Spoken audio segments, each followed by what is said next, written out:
আসসালামু আলাইকুম। সম্মানিত সুধী মণ্ডলী, আমরা সূরা আনকাবুত থেকে আজকে আলোচনা শুরু করব ইনশাআল্লাহ। আউযু বিল্লাহি মিনাশ শাইতানির রাজিম। বিসমিল্লাহির রহমানির রহিম। আলিফ লাম মিম। আহাসিবান নাসু আন ইউতরাকু আন ইয়াকুলু আমান্না ওয়া হুম লা ইফতানুন। আলিফ লাম মিম এটা আয়াতে মুতাশাবিহাত। আল্লাহ বলেন, আহাসিবান নাসু, মানুষেরা কি ধারণা করে, আয়ুত রাখু, যে তাদেরকে ছেড়ে দেওয়া হবে, আই ইয়াকুলু আমান্না, এই জন্য যে তারা বলে আমরা ঈমান এনেছি, এই জন্য যে তারা বলে আমরা ঈমান এনেছি, এটা বললেই আল্লাহ তাআলা তাকে ছেড়ে দিবে। আল্লাহ বলছে এটা যেন কেউ মনে না করে। আই ইয়াকুলু আমান্না ওয়া হুম লা ইফতানুন, তাদেরকে পরীক্ষা করা হবে না, এটা যেন মানুষ মনে না করে। পরীক্ষা করা হবে। এখন এই পরীক্ষা যেমন ঈমান তেমন পরীক্ষা। পয়গম্বরদের পরীক্ষা অত্যন্ত ভয়ঙ্কর পরীক্ষা হয়। যেমন ইব্রাহিম আলাইহিস সালামকে আগুনে ফেলে দিয়ে পরীক্ষা করা হয়েছিল, আইয়ুব আলাইহিস সালামকে কঠিন রোগ ব্যাধি দিয়ে পরীক্ষা করা হয়েছিল। তো এভাবে আল্লাহ তাআলা বিভিন্ন সকল স্তরের মানুষকে তিনি পরীক্ষা করেন। নবী রসুলদের পরীক্ষাটা অত্যন্ত কঠিন হয়, আর আমাদেরও পরীক্ষা হবে। প্রত্যেকটা মানুষ ঈমানদার প্রত্যেকেরই পরীক্ষা হবে। আমাদের কখনো ধন সম্পদ দিয়ে আল্লাহ পরীক্ষা করতে পারেন যে আমরা অহংকার করি, জুলুম করি, না ধৈর্য ধারণ করি। আবার কখনো অভাব অনটন দিয়ে পরীক্ষা করতে পারেন যে আমরা কি আল্লাহর শুকর আদায় করি, না আল্লাহর সাথে রাগ করি। কখনো আমাদের সন্তান আল্লাহ তাআলা মৃত্যু দিলে, অকাল মৃত্যু হতে পারে সন্তানের, তখন অনেকেই কিন্তু রাগ করে, মানে আল্লাহর প্রতি অভিযোগ তোলে যে আল্লাহ আমার এই সন্তানটা এটা রাখতে পারলো না, কত মানুষের কত কিছু, এটাই আল্লাহ নিয়ে যেতে হলো। এই নানা ধরনের মানুষ কথা অনেক সময় বলে, কিন্তু মনে করতে হবে এইগুলা পরীক্ষা। তো আল্লাহ পরীক্ষা ছাড়া কোনো মানুষকে গ্রহণ করবেন না, এটা হলো আল্লাহর ঘোষণা। ওয়ালাকাদ ফাতান্নাল লাযিনা মিন ক্বাবলিহিম, নিশ্চয়ই আমি পরীক্ষা করেছি তাদেরকে যারা এদের আগে ছিল, অর্থাৎ এই মক্কাবাসীকে লক্ষ্য করে বলা হচ্ছে। ফালা ইয়ালামান্নাল্লাহু আল্লাযিনা সাদাকু ওয়া লা ইয়ালামান্নাল কাযিবিন, জেনে নিয়েছেন আল্লাহ তাআলা ঈমানের দাবিতে সত্যবাদী কারা, এবং জেনে নিয়েছেন আল্লাহ তাআলা ঈমানের দাবিতে মিথ্যাবাদী কারা। এটা আল্লাহ জেনে নিয়েছেন, এটা আল্লাহ অবশ্যই, এটা আল্লাহ তার দায়িত্ব, এটা করবেন, এটা তার ঘোষণা। তো পরীক্ষা কীভাবে হবে, আপনি 18 পারায় যেটা আপনারা ইতিপূর্বে পড়ে আসেন, কাদ আফলাহাল মুমিনুন আল্লাযীনা ফী সালাতিহিম খাশিউন ওয়াল্লাযীনা লিল লাগবি মা'রিদুন, সেখানে 8টা পয়েন্ট উল্লেখ করা হয়েছে যে মুমিনদেরকে পাশ করতে হলে এই কাজগুলি করতে হবে। তো আমাদের মোট কথা হলো যে কোরআন মাজিদে যতগুলি কথা আছে প্রত্যেকটা সম্পর্কে আমাদেরকে প্রশ্ন করা হবে এবং আমাদের এগুলো জবাব দিতে হবে।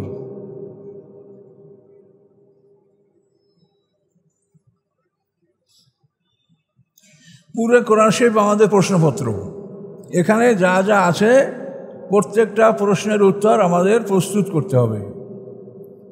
50,000 বছরের সমান বিচারের দিন হবে, সবই প্রশ্ন করা হবে। এই সূরাটা আনকাবুত, আনকাবুত শব্দের অর্থ মাকড়সা, স্পাইডার। এই নামে সূরাটা আল্লাহ নাযিল করেছেন। এটার বৈশিষ্ট্য হলো যে এই সূরা একেবারে শেষে আল্লাহ তাআলা ঘোষণা করেছেন, ইন্নাল্লাযীনা ইত্তাখাযু মিন দুনিল্লাহি আউলিয়া কামাসালিল আনকাবুত, আল্লাহর পরিবর্তে যারা অন্য কাউকে অভিভাবক নিযুক্ত করলো তাদের দৃষ্টান্ত হলো মাকড়সার দৃষ্টান্ত। ওয়াইন্না আওহানাল বুয়ুতি লাবাইতুল আনকাবুত লাউ কানু ইয়ালামুন, নিশ্চয়ই ঘরের মধ্যে সবচাইতে দুর্বলতম ঘর হচ্ছে মাকড়সার ঘর, যদি তারা জানত। তাহলে এখন দেখেন, আল্লাহ ছাড়া অন্য কাউকে যদি কেউ অভিভাবক নির্বাচন করে তো আল্লাহ বলছেন সে মাকড়সার ঘরে আশ্রয় নিল। এই জন্য বিপদে আপদে যে কোনো অবস্থায় আল্লাহ ছাড়া অন্য কারো আশ্রয় মুসলমানরা নিতে পারে না, নিবে না। আমরা জানি যে আমাদের মৃত্যু অনিবার্য, মৃত্যু আসবেই, আমরা যতই চেষ্টা করি। কাজে আমরা এমন কাজ করে মরব না যাতে আল্লাহ অসন্তুষ্ট হন বা আমরা পরীক্ষা ফেল করি। এই জন্য কথাটা খুব পরিষ্কার যে ওয়াইন্না আওহানাল বুয়েতেলা বাইতুল আনকাবুত, পৃথিবীর ভিতরে দুর্বলতম ঘর হচ্ছে মাকড়সার ঘর। একটা পাখির বাসাও তো সেটা অনেক মজবুত, মাকড়সার ঘরটাই সবচেয়ে দুর্বল। তাহলে আল্লাহ ছাড়া অন্য কাউকে অভিভাবক নির্বাচন করলে আল্লাহ বলছেন সে যেন মাকড়সার ঘরে আশ্রয় নিল। ডাইরেক্ট কোরআন আয়াত। এখন এইটার উপরে যদি আপনি একটু নজর দেন তাহলে দেখবেন যে আজকে সারা পৃথিবীর মুসলমানরা আমরা কি করছি। সারা পৃথিবীর মুসলমানরা আমরা কি করছি দেখেন। প্রত্যেকটা মুসলমান রাষ্ট্রের অভিভাবক হলো ইহুদি খ্রিস্টান।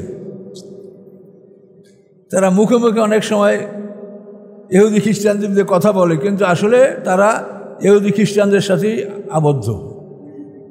তা আপনার এই যে মধ্যপ্রাচ্যে যুদ্ধ চলছে বহুদিন ধরে, এই লেবাসধারীদের দায়িত্ব কর্তব্য তো আপনারা দেখতে পাচ্ছেন যে কী দায়িত্ব কর্তব্য তারা পালন করছে। তাহলে কোরআন শরীফ এটা পুরোটাই আপনার প্রশ্নপত্র। একটা মানুষের জীবনে একটা মানুষ কি আয়ত্ত করতে পারবে, কি তার ক্যাপাসিটি, কি তার ধারণ ক্ষমতা, এটা মালিক নির্ণয় করতে পারে। মালিক যে জিনিসটা আবিষ্কার করে তার ক্যাপাসিটি কি, এইটা একটা কয় টন ধরবে, এই বাসটায় কয় টন ধরতে পারবে, এই জাহাজটার কত ক্যাপাসিটি, এই যে ইঞ্জিনিয়ার আবিষ্কার করে সেই এটা বলে।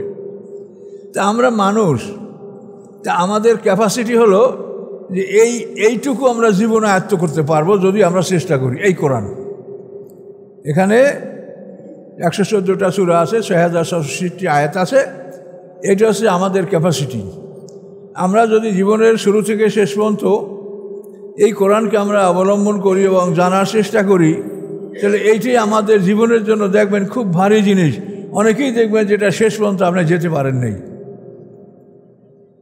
কিন্তু আমাদের সামনে এই কোরআন বাদ দিয়া ধর্মের নামে যে বই পুস্তক আছে, হাদিস, তাফসীর, এটা সেটা, সেগুলি এতই ব্যাপক যে ওগুলির মধ্যে ঢোকার পরে আমরা কোরআনকে ভুলেই গেছি। এখন আর কোরআন আমাদের আয়ত্তে নাই, নলেজে নাই। কোরআনের কথা আমরা ভুলেই গেছি, কোরআনের কথা বলি না। যে কোনো একটা লোককে একটা কথা বলবেন, সাথে সাথে বলবেন এটা কোন হাদিসে আছে, এটা কোন হাদিসে আছে, কিন্তু কোরআনে কি আছে একেও জিজ্ঞাসা করে না। তাহলে এই মৌলিক বিষয়গুলো আপনাদেরকে চিন্তা করতে হবে যে আমাদের সৃষ্টিকর্তা হচ্ছেন আল্লাহ তাআলা। তিনি জানেন যে আমার এই বান্দার ক্যাপাসিটি কতখানি, সেই ক্যাপাসিটি অনুযায়ী আমাদের জন্য তিনি প্রশ্নপত্র দিয়েছেন। আপনারা যারা শিক্ষক, আপনারা প্রশ্নপত্র দেওয়ার আপনাদের তো একটা হিসাব কিতাব আছে যে আমার এই ছাত্ররা কি প্রশ্ন করলে এটা ন্যায়সঙ্গত হবে এবং তারা উত্তর দিতে পারবে।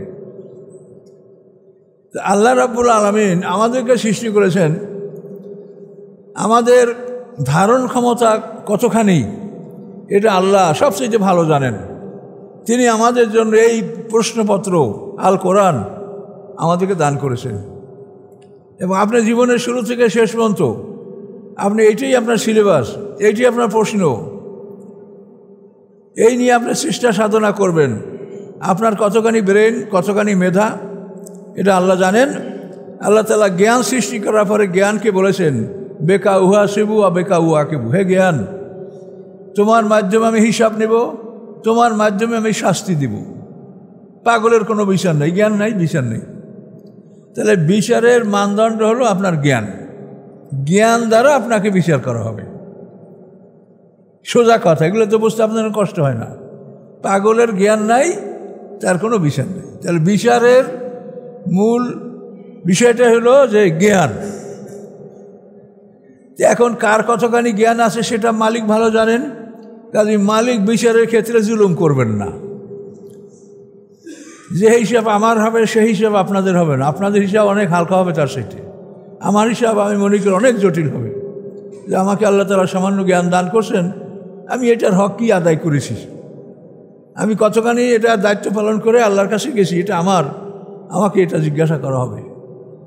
এইভাবে প্রত্যেকটা জ্ঞানী মানুষ, প্রত্যেকটা দায়িত্বশীল মানুষ, আপনারা যে যেখানে দায়িত্বে আছেন, কেউ ডিজি, কেউ ডিসি, কেউ এসপি, ডিআইজি, আইজি, যে যেখানে আছেন, শিক্ষা প্রতিষ্ঠান যেখানে যে দায়িত্বে আছেন, এই আপনার দায়িত্ব সম্পর্কে আপনার জ্ঞান দ্বারা আপনি কি করেছেন এটা আপনাকে জিজ্ঞাসা করা হবে। তাহলে এই কোরআন যে আমাদের জন্য একমাত্র কিতাব, এই কোরআনকে আমরা কি করছি, বর্তমান দুনিয়া অবস্থাটা কি চলছে সেটা আপনারা দেখেন। কি আমরা করতে পারবো? আমাদের বলা ছাড়া কিছু আছে করার? বলেন। এই কোরআনে আল্লাহ বলছেন, লা তাত্তাখিযুল ইয়াহুদা ওয়ান নাসারা আউলিয়া, ইহুদি খ্রিস্টানদেরকে তোমরা অভিভাবক বানিও না। আমাইয়া তাওয়াল্লাহু মিনকুম ফাউলাইকা মিনহুম, তোমাদের মধ্যে হতে যারা ইহুদি খ্রিস্টানদেরকে বন্ধু হিসেবে গ্রহণ করবে তারা তাদের মধ্যেই গণ্য হবে, অর্থাৎ তারা ইহুদি খ্রিস্টান বলেই গণ্য হবে। ডাইরেক্ট কোরআন, এখানে কোনো তাফসিরও না, ব্যাখ্যাও না, ডাইরেক্ট আয়াতে মুহকাম, স্পষ্ট আয়াত। তো কোরআনে এই বিষয়গুলি স্পষ্ট থাকার পরে আমরা কিভাবে আশা করতে পারি যে ইহুদি খ্রিস্টানদের সাথে বন্ধুত্ব করে আমরা ভেসে যাব? বলেন। তাহলে এই চিন্তাটা মুসলমানদের মধ্যে আসছে না কেন? মুসলমানদের এই পৃথিবীটা তাদের কাছে এতই ভালো লাগলো যে এই পৃথিবীকে অর্জন করার জন্য তারা যা ইচ্ছা তাই করতে পারছে।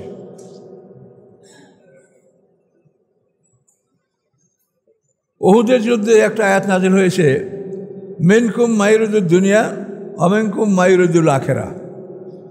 এই আয়াতটা নাযিল হয়েছে উহুদের যুদ্ধে, যে আল্লাহ রসুল 50 জন তীরন্দাজ, আর্চারি, মানে যারা তীর নিক্ষেপ করতে পারদর্শী, তাদেরকে রুমাত পর্বতে বসায় দিয়েছিলেন যে আমরা জিতি কি হারি এখান থেকে তোমরা নড়বে না, আমার আদেশ পাওয়ার আগে নড়বে না।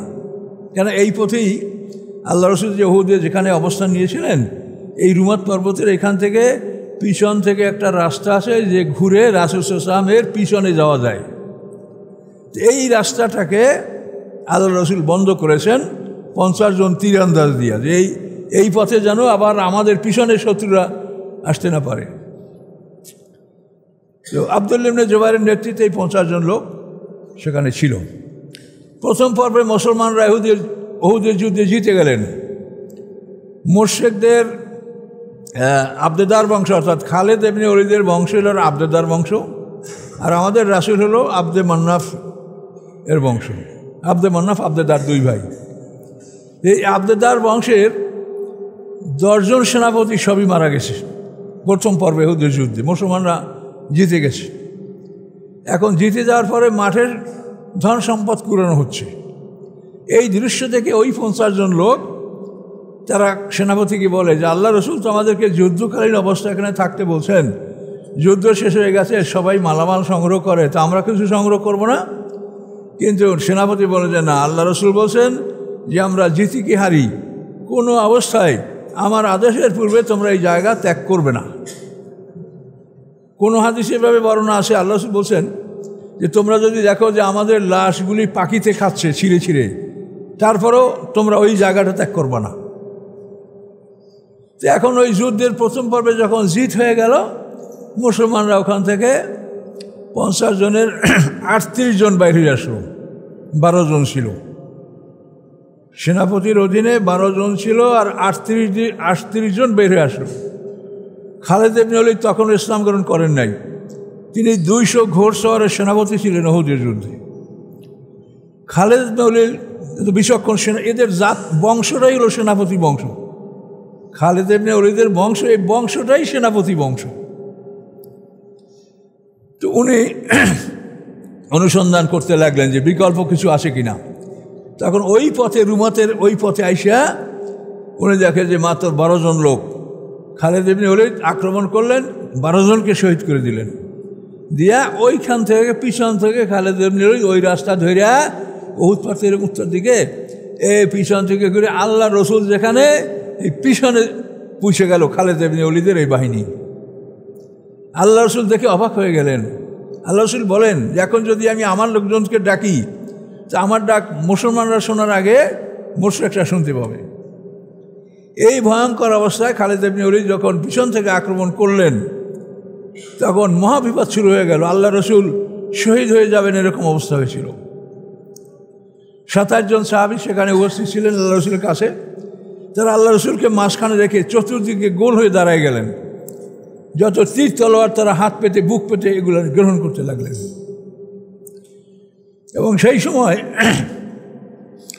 মদিনার আনসাররা বলছিলেন যে মুহাজিররা হটে যান, আমরা আল্লাহ রসুলকে নিয়ে আসি, আল্লাহ রসুলের হেফাজত দায়িত্ব আমাদের, কাজে আমরা তাকে হেফাজত করো, মুহাজিররা হটেন। সব আনসাররা আল্লাহ রসুলকে ঘিরল এবং এই ইহুদের যুদ্ধের ফলাফলটা দেখা গেল যে সেখানে 70 জন লোক শাহাদাত বরণ করছে, তার মধ্যে 64 জন আনসার, 70 জনের 64 জন আনসার, 6 জন মুহাজির। তো এখানে এই ঘটনার প্রেক্ষিতে কোরআনে আল্লাহ নাযিল করেছেন মিনকুম মায়ুরিদুদ দুনিয়া ওয়া মিনকুম মায়ুরিদুল আখিরা, যে তোমরা তোমাদের একদল তোমরা দুনিয়া কামনা করো এবং তোমাদের অপর দল আখিরাত কামনা করে। তো আপনাদেরকে আমি একটা মূলনীতি বলে আসি সবসময় যে কোরআনে যদি 2টা জিনিস উল্লেখ থাকে, তার প্রথম যেটা আল্লাহ উল্লেখ করেছেন ওইটা সংখ্যায় বড় বেশি। তাহলে মিনকুম মায়ুরিদুদ দুনিয়া, তোমাদের মধ্যে কতক দুনিয়া কামনা করে, অমিনকুম মায়ুরিদুল আখিরা, তোমাদের কতক পরকাল কামনা করে। তাহলে দুনিয়া কামনাকারীদের সংখ্যা বেশি হবে, আল্লাহ আগে বলছেন। তাহলে এখন ওখান থেকে চলে গেছিল কয়জন? 38 জন, 12 জন ছিল। এই আয়াত নাযিল হওয়ার পরে আব্দুল্লাহ ইবনে মাসউদ রাদিয়াল্লাহু তাআলা আনহু বলেন যে আমি কোনোদিন জানতাম না যে সাহাবীদের মধ্যেও দুনিয়া তলবকারী আছে, সাহাবীদের মধ্যেও দুনিয়া কামনাকারী লোক আছে। এটা আমি কোশ্চিনকালেও আমার ধারণা ছিল না, বিশ্বাস ছিল না। কিন্তু আল্লাহ যখন আয়াত নাযিল করলেন তখন আমি দেখলাম যে আল্লাহ যা বলেন ঠিকই বলেন। তোমাদের মধ্যে তাহলে অধিকাংশই প্রমাণ হলো যে তোমরা দুনিয়া কামনা করো। 38 জন বের হয়ে গেল, 12 জন, এবং এই 12 জনকে শহীদ করে দিয়ে খালিদ ইবনে ওলীদ আল্লাহ রসুলকে মহাবিপদে ফেলে দিয়েছিলেন উহুদের যুদ্ধে। মাঠে তো খবরই হয়ে গেছিল যে আল্লাহ রসুল শহীদ হয়ে গেছেন। আল্লাহ রসুল একটা কুয়ার গর্তের মধ্যে পড়ে তার হাঁটুর চাল চলে গেছিল। তারপর উতবা বিন আবি ওয়াক্কাস আল্লাহ রসুলকে পাথর আঘাত করছিল, যে ইবনে কুমা আল্লাহ রসুলকে তলোয়ার আঘাত করেছিল। এইসব মহাবিপদ হয়েছিল কেন? যে রাসূলের কথা তারা অমান্য করেছে। এবং আল্লাহ আয়াত নাযিল করলেন কি যে মিনকুম মায়ুরিদুদ দুনিয়া, তোমাদের কতক দুনিয়া কামনা করে, তোমাদের কতক পরকাল কামনা করে।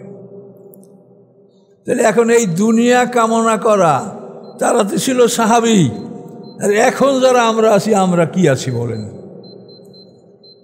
এই জন্য সারা বিশ্বে দেখেন মুসলমানদের যে অবস্থা, তাদের যে অপমান, এটা কেন হচ্ছে? মুসলমানরা মাকড়সার ঘরে আশ্রয় নিয়েছে, তারা আল্লাহর কাছে আশ্রয় গ্রহণ করে নাই। আল্লাহর কাছে আশ্রয় গ্রহণ করলে সে যদি একজনও হয় তা আল্লাহ তাকে রক্ষা করবেন। ইব্রাহিম আলাইহিস সালাম তো একাই ছিলেন, আর নমরুদ সারা পৃথিবীর বাদশা ছিল। তো সারা পৃথিবীর বাদশা নমরুদ, ইব্রাহিম আলাইহিস সালাম তো একাই, তার বাবা মা তার পক্ষে না তখন। তাই ইব্রাহিম আলাইহিস সালামকে তো নমরুদ মারতে পারেনি, একাই ছিলেন, আল্লাহ তাকে সাহায্য করেছেন। আমাদের মুহাম্মদ সাল্লাল্লাহু আলাইহি ওয়াসাল্লামকে আল্লাহ এভাবে সাহায্য করেছেন। দারুন নূদায় পরামর্শ হলো যে আজ রাতকে মুহাম্মদ সাল্লাল্লাহু আলাইহি ওয়াসাল্লামকে হত্যা করা হবে। সকল কুরাইশ পরিবারের স্বাস্থ্যবান শক্তিশালী যুবক খোলা তলোয়ার নিয়ে আল্লাহ রসুলের বাড়ি ঘেরাও করলেন। আল্লাহ কি বললেন? আবরামু আমরান ফাইন্না মুবরিবুন, ওরা একটা কাজের সিদ্ধান্ত গ্রহণ করেছে, আমিও সিদ্ধান্ত গ্রহণ করেছি।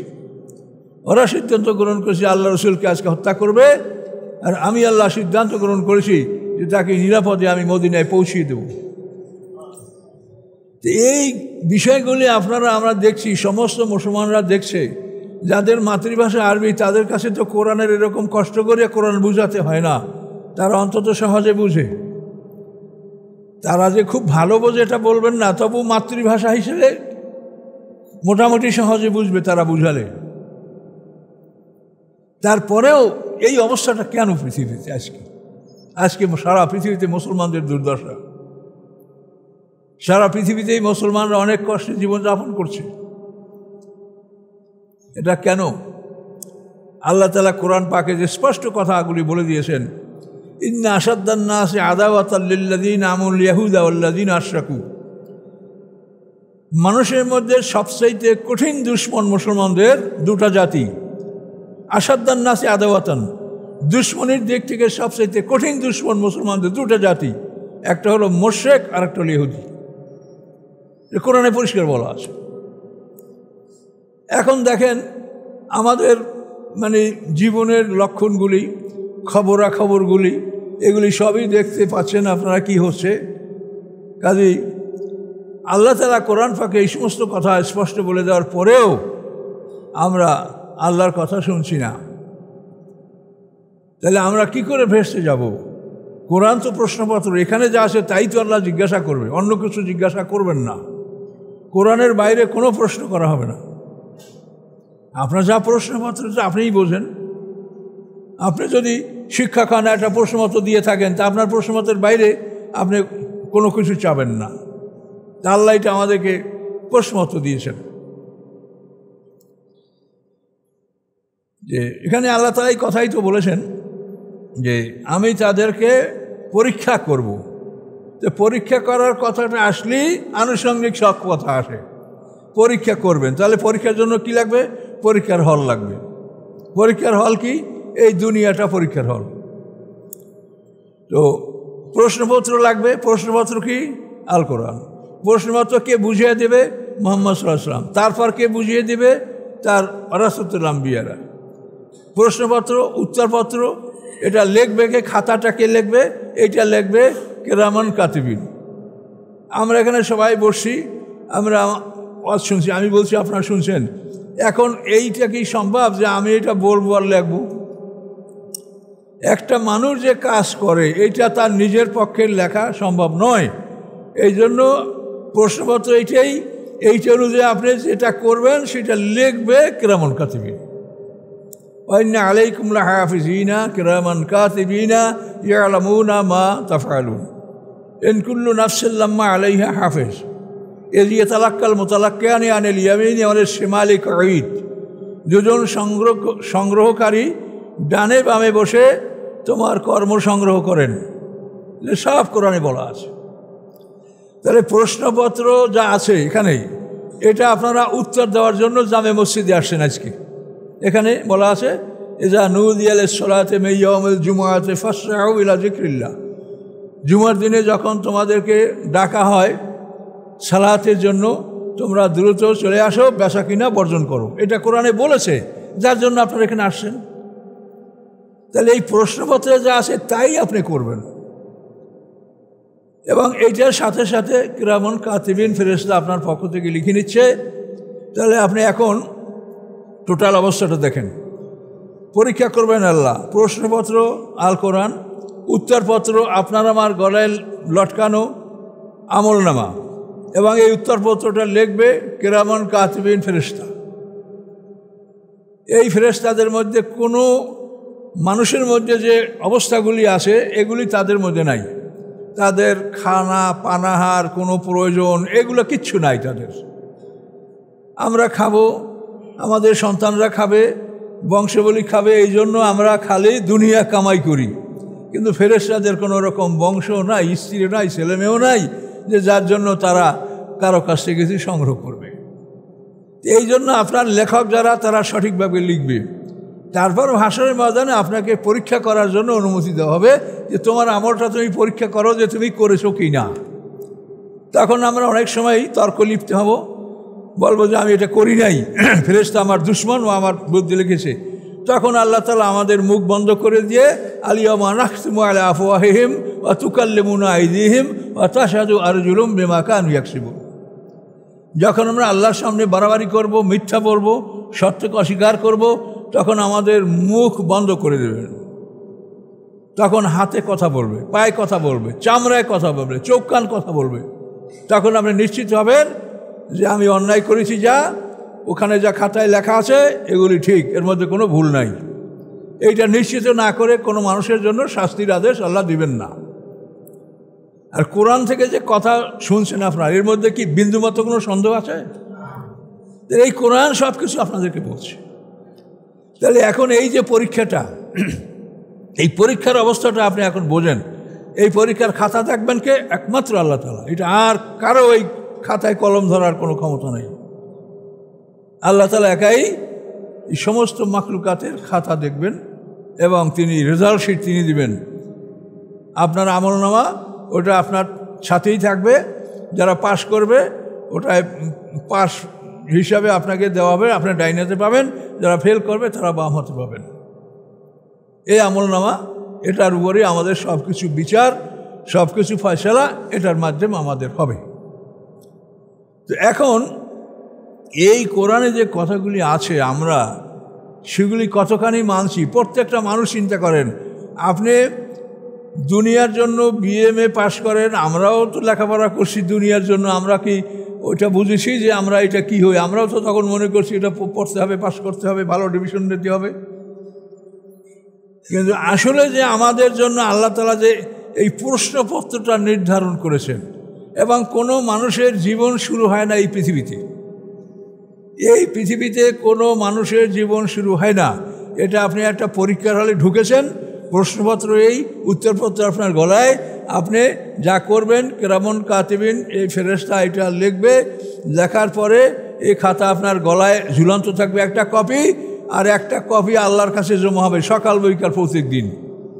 ডুপ্লিকেট, এটা আপনার আমলনামাটা ডবল ইনলিন সিজনে জমা হবে, আর আপনার গলায় লেখা আছে, ঝুলন্ত অবস্থায় আছে। তো এই পরীক্ষার হল, এখানে আপনি পরীক্ষা দেওয়ার পরে আপনি হয়তো পাস না হয় ফেল, এইটা হয়ে যাওয়ার পরে এই মানে সকলের পরীক্ষা হয়ে যাওয়ার পরে পরীক্ষার হলটাকে ভেঙে দেওয়া হবে। এই পরীক্ষার হলটাকে ভেঙে দেওয়ার নাম হচ্ছে কিয়ামত। কি কথা বলতে পারছেন?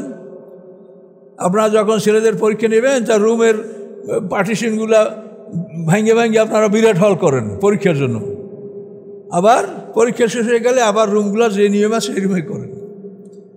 তা আমাদের এইখানের পরীক্ষা শেষ হয়ে গেলে আল্লাহ তাআলা আমাদেরকে এই মাঠে আর রাখবেন না, এই মাঠকে ঘুরা ঘুরা করে দেওয়া হবে।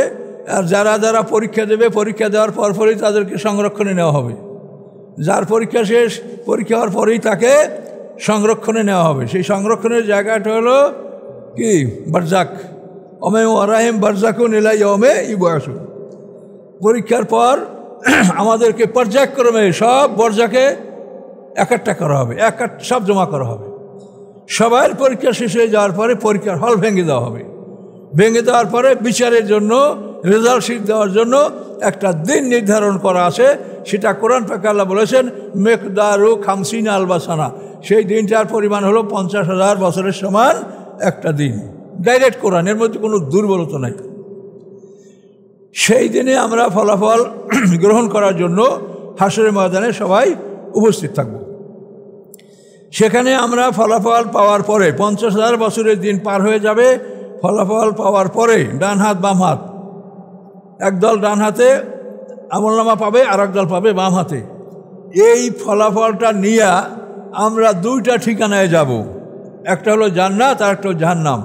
এবং এইখানে ঢোকার পরে আমাদের এক একটা দিন হবে ওয়াইন্না ইয়াওমান ইনদা রব্বিকা কাআলফি সানাতে মিম্মা তাউদ্দুন। তোমরা যেভাবে গণনা করো সেই হিসাবে তোমাদের একটা দিন হবে 1000 বছরের সমান। এই 1000 বছরের সমান দিনে আমরা এই দুইটা ঠিকানায় ভাগ হয়ে যাব, জান্নাত এবং জাহান্নাম। এইখানে হলো আমাদের জীবন শুরু। এই পৃথিবীতে আমাদের জীবন শুরু হয় নাই। এখানে আপনারা আমরা 10 তলা 5 তলা যাই করি, যা কিছু জোগাড় করি, যত ব্যাংক ব্যালেন্স করি, কিছুই না। আপনাকে যখন বলবে যে বাইর হও, তখন আপনি দেখবেন যে কোনো কিছু বলার ক্ষমতা আপনার নাই, বাইর হবেন কি না, হব কি না আমি। তাহলে এই পৃথিবী এটা বসবাসের জায়গা নয়, এটা পরীক্ষার হল। আপনি এই কথা বিশ্বাস করছেন কি না সেটা ভেবে দেখেন। আপনারা যারা এখানে আসেন তারা কি এই কথাটা বিশ্বাস করতে পেরেছেন যে আমরা এই পরীক্ষার হলে আছি?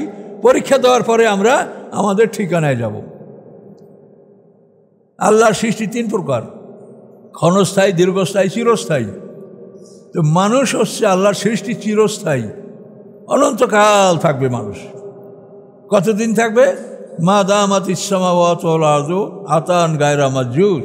সূরা হুদের মধ্যে আল্লাহ তাআলা বলেন যে আকাশ পৃথিবী, অর্থাৎ এই পৃথিবী ধ্বংস হয়ে যাওয়ার পরে যে নূতন জগৎ সৃষ্টি হবে, সেই জগতের আকাশ পৃথিবী যতদিন থাকবে প্রত্যেকটা মানুষের হায়াত ততদিন হবে। মা দামাতিস সামাওয়াতু ওয়াল আরদ, ওই আকাশ, ওই পৃথিবী, এই চন্দ্র সূর্য নয়। এই চন্দ্র সূর্যের অ্যাকশনটা হলো যে আমরা বুড়ো হয়ে যাচ্ছি, দুর্বল হয়ে যাচ্ছি, ছোটরা বড় হচ্ছে, ফল হচ্ছে, বড় হচ্ছে, পাকছে, নষ্ট হচ্ছে। কিন্তু জান্নাতে যে চন্দ্র সূর্য, সেখানে যে ব্যবস্থাপনা, সেখানে এইটা হবে না। আপনার জন্য গেলমান রাখা হচ্ছে, চিরকিশোর গেলমান, এরা বড় হবে না। হাজার হাজার কোটি বছর এই কিশোর তো কিশোর। আপনার স্ত্রী কুমারী তো কুমারী, আপনি যুবক তো যুবক। এই চন্দ্র সূর্যের অ্যাকশনে যে পৃথিবীতে একটা পরিবর্তন ঘটে, ওখানে সেই পরিবর্তনটা ঘটবে না। এইরকম একটা জগতের জন্য আমাদেরকে আল্লাহ সৃষ্টি করছেন, সেখানে ঢুকাবার আগে আমাদেরকে পরীক্ষার হলে ঢুকাচ্ছেন। যে এখানে তুমি পরীক্ষা দাও, তোমার পরীক্ষার ফলাফলের উপর নির্ভর করবে যে তুমি ডানে যাবে না বামে যাবে। জায়গা দুটাই। আমি তো আপনাদেরকে বহুবার বলছি যে আল্লাহ কোরআন পাকে বলছেন যে মানুষ হলো দুই দল, মোমেন এবং কাফের। আপনারা 72, 73, 170 যত দল গোনেন, এগুলা কোনো আপনাদের বিষয়, এটা আল্লাহর কাছে আর কোনো অনুমোদন নাই। মানুষ দু দল, মোমেন কাফের। এখন মোমেন যারা, তাদের জন্য পরীক্ষা, কাফেরদের জন্য পরীক্ষা। এই বইটা যদি একজন অমুসলিম পড়ে এবং এটা তার পরীক্ষার বিষয়টা চিন্তা করতে পারে, নিষেধ নাই। কিন্তু মোমেনরা এটা তারা উপকৃত হয়, অন্যরা উপকৃত হয় না। তো সম্মানিত সুধী, আমরা সূরার শুরুতে আমরা বেশি দূর আগাতে পারছি না, যেহেতু আল্লাহ বলছেন যে আমি পরীক্ষা না করে তাদেরকে আমি গ্রহণ করব না। আমি ইতিপূর্বে যারা ছিল তাদেরকে আমি পরীক্ষা করেছি, এবং আল্লাহ তাআলা এই পরীক্ষার মাধ্যমে জেনে নিয়েছেন যে ঈমানের দাবিদার যারা, তারা সত্য কারা এবং মিথ্যাবাদী কারা। পৃথিবীতে সাধারণত ঈমানের পরীক্ষাটা হয় যুদ্ধের মাধ্যমে, জিহাদ ফি সাবিলিল্লাহ। যারা মোমেন তারা আনন্দ সহকারে যুদ্ধের মাঠে যায়, আর যারা মুনাফিক তারা পালাতে শুরু করে, ওজোর পেশ করে। এখন তো পৃথিবীর সেই অবস্থাটা নাই, মানে পৃথিবীতে মুসলমানদের কিছুই নাই। আমি খুব দুঃখ আমার লাগে, হয়তো আপনাদেরও লাগবে, আমাদের বক্তারা যখন এক একজনের বক্তৃতা করে, তখন সে এমনভাবে চেঁচাইয়া চিল্লাইয়া শোরগোল করিয়া করে যে উনি একাই ইসলাম কায়েম করে ফেলবে। এগুলো কি ঠিক? ইসলাম কায়েম করার জন্য আপনাকে শত শত বছরের প্ল্যান নিয়ে চিন্তা ভাবনা করে আপনাকে আগাতে হবে। এই দুনিয়াটা কি ওইরকম সোজা মনে করছেন আপনি চেঁচান? আর এই জন্য বিধর্মীরা গুরুত্বও দেয় না, জানে যে ও চেঁচান পর্যন্তই শেষ। আর যদি আপনাকে গুরুত্ব দিত তাহলে আপনার অবস্থা খারাপ হয়ে যেত। তাহলে দেখতেন যে আপনার বিরুদ্ধে কত ষড়যন্ত্র, কত প্ল্যান, কত কিছু চলছে। কাজে এইগুলো আলেম ওলামারা তারা বুঝতেছে না যে এই জিনিসটা এত সোজা নয়। আল্লাহ রসুল তার জীবনে কি কষ্টটা করেছেন সেটা আপনি দেখেন। 8.5 বছরে 85টা যুদ্ধ করেছেন আল্লাহ রসুল। হিজরতের 18 মাস পর বদরের যুদ্ধ হয়েছে, তাহলে 18 মাস গেলে থাকে সামনে 10 বছরে 8.5 বছর। এই 8.5 বছরে আল্লাহ রসুল 85টা যুদ্ধ করেছেন এবং 27টা যুদ্ধে নিজে সেনাপতি হয়েছেন। এই কষ্ট করে আল্লাহর দিন তিনি কায়েম করেছেন। এবং খোলাফায়ে রাশিদিনের পরে ওই যে মিনকুম মান ইউরিদুদ দুনিয়া ওয়া মিনকুম মান ইউরিদুল আখিরাহ, এই দুনিয়া তলব যারা করে তারা আল্লাহ রসুলের দিন, খোলাফায়ে রাশিদিনের যে সুসংহত যে দিন, এটাকে তারা এলোমেলো করে ফেলেছে। শুধু দুনিয়া আর দুনিয়া, এটা এমনই একটা ব্যাপার। হযরত আলী রাদিয়াল্লাহু তাআলা আনহুর পক্ষে মুসলমানরা আস্তে আস্তে কমতে লাগলো। কেন? তিনি ন্যায় বিচারক। রাজকোষের একটা টাকা, একটা দিরহাম, একটা মুদ্রা তিনি অন্যায়ভাবে কাউকে দিবেন না। আলী রাদিয়াল্লাহু ভাই আকিল ইবনে আবি তালেব বলছে যে আমি ঋণ করেছি, ভাইয়া আপনি রাষ্ট্রপতি, খেলাফতের আপনি খলিফা, আমাকে 1 লক্ষ টাকা ঋণ দেন। আপন ভাই আকিল ইবনে আবি তালেব। আর রাদিয়াল্লাহু বললেন যে এটা আমার পক্ষে সম্ভব না, তুমি কাজ করে খাও, যদি না পারো তো তালা ভাঙো মানুষের, আমি তোমাকে এভাবে টাকা চাবো আবার রাষ্ট্রের টাকা দিতে পারবো না। তখন এই আকিল ইবনে আবি তালেব মাবিয়ার কাছে গেল, যাই বলল যে আমি ঋণগ্রস্ত, আমাকে সাহায্য করেন। সাথে সাথে মাবিয়া তাকে 1 লক্ষ দিরহাম দিয়ে সাহায্য করলেন। সম্পদের তো আর অভাব ছিল না মুসলমানদের রাষ্ট্রে, কোটি কোটি টাকা জাকাত অর্থ আদায় হতো সে সময়। এখন দেখেন যে আলী রাদিয়াল্লাহু তাআলা আনহু যে পরাজিত হলেন, ধীরে ধীরে লোক তার থেকে সরে যাচ্ছে। কেন? সুবিধা পাওয়া যায় না এখানে, এখানে ন্যায় বিচার, আর অন্যদিকে সুবিধা পাওয়া যায়, কোনো চিন্তা নাই, ভাবনা নাই। কে চাষে রাজনীতি করার জন্য গদি টিকানো, কী লাগবে তা দাও, রাজকোষ খুলে দাও এবং এটা করো। তো এখন আমরা এগুলো সমালোচনা করি না, এবং শুধু আপনাদের বোঝার জন্য 2-1টা কথা বলছি যে আমরা আসলে সবাই আল্লাহর কাছে যাবতে কোনো সন্দেহ নাই, এবং আমরা হিসাবের সম্মুখীন হব। কাজে এই জন্য আমরা আপনাদেরকে আর কি পরামর্শ আমার দেওয়ার আছে এছাড়া যে আপনারা জীবনের বাকি সময়টা কোরআনের পিছনে ব্যয় করেন। তাহলে আল্লাহর কাছে এতটুকু বলতে পারবেন যে আল্লাহ, আমি যখন বুঝেছি তখন আপনার কোরআন ধরেছি, এবং এরপরে এত সময়ের মধ্যে আপনি আমাকে তলব করেছেন, আমি এটা পারি নাই পুরো আয়ত্ত করতে। এটা আপনার একটা ওজোর থাকবে। কিন্তু কোরআনকে যদি না ধরেন তাহলে যে কী জবাব আপনারা দেবেন সেটা আমি বলতে পারি না, সেটা আপনারা চিন্তা করে দেখেন। প্রশ্নপত্র কিন্তু আপনার আল কোরআন, এটার থেকেই আপনাকে জিজ্ঞাসা করা হবে, এর বাইরে আপনাকে জিজ্ঞাসা করা হবে না। আপনি বিভিন্ন দলীয় বই পুস্তক পড়েন, এগুলো আপনি পড়বেন কিনা সেটা আপনার ব্যাপার। আপনাকে প্রশ্ন করা হবে কোরআন থেকে। কোরআনই আপনার একমাত্র প্রশ্নপত্র, এখানে সব জিনিসের সমাধান আছে। কোরআন বোঝার জন্য আপনি বিভিন্ন গ্রন্থের সাহায্য নিতে পারেন, নোট, কিন্তু মূল গ্রন্থ হচ্ছে আপনার কোরআন। তো এই জন্য আমি আর আজকে সামনে আর আগাচ্ছি না। তো আপনারা বিষয়টা বুঝে নেন। আল্লাহ বলছেন পরীক্ষা ছাড়া আমি তোমাদেরকে গ্রহণ করব না। তো পরীক্ষার জন্য প্রশ্নপত্র আর কোরআন। পরীক্ষার হল হচ্ছে এই পৃথিবী। উত্তরপত্র আমল নামা যেটা আমাদের গলায় লটকানো আছে, এটা লেখক রাবণ কাতিবিন। এই উত্তরপত্রটা আমাদের মৃত্যুর সময় এই হল থেকে যখন বের হব, তখন এই উত্তরপত্রটা আমাদের গলার থেকে খুলে রেখে দেওয়া হবে না। দুনিয়ার পরীক্ষার হলে পরীক্ষার পরে যে এক্সামিনি তাকে বের করে দেওয়া হয়, খাতাটা রেখে দেওয়া হয়, কিন্তু আমাদের গলার এই আমলনামাটা রেখে দেওয়া হবে না, এটা গলায় ঝুলতে থাকবে। হাসরের ময়দানে আমরা উঠবো যখন, তখন ওইটা সবারই গলায় ঝুলবে।